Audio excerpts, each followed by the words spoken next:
Hey everyone, Mike Klingler here. Just want to give you a quick update. If you're having issues logging in or with any other aspects of the Digital World Exchange site, this explains why. We just got an email, they're updating it. It says, hey everyone, we are currently doing updates to the website to handle the number of users trying to sign in and register.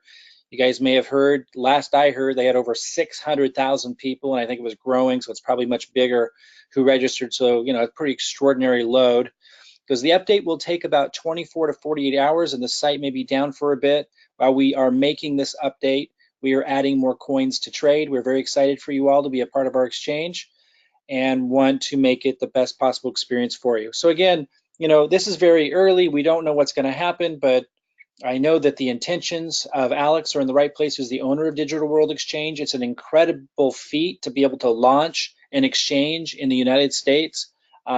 With compliance and everything, and yet they're doing it. So if you didn't know, if you have TechCoin, there was an opportunity to get involved with Digital World Exchange. I think that opportunity is passed as of June 1st.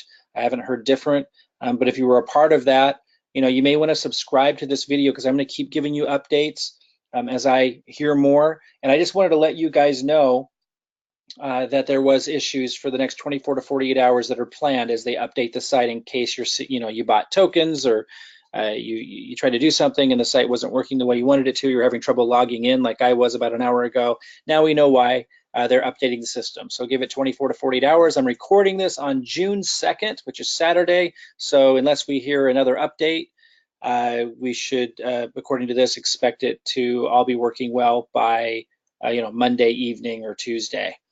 Okay, so maybe it'll work for you now, but he was just giving us a heads up that there could be issues. Subscribe to this channel if you want more updates about Digital World Exchange as it evolves, and I'll talk to you guys soon.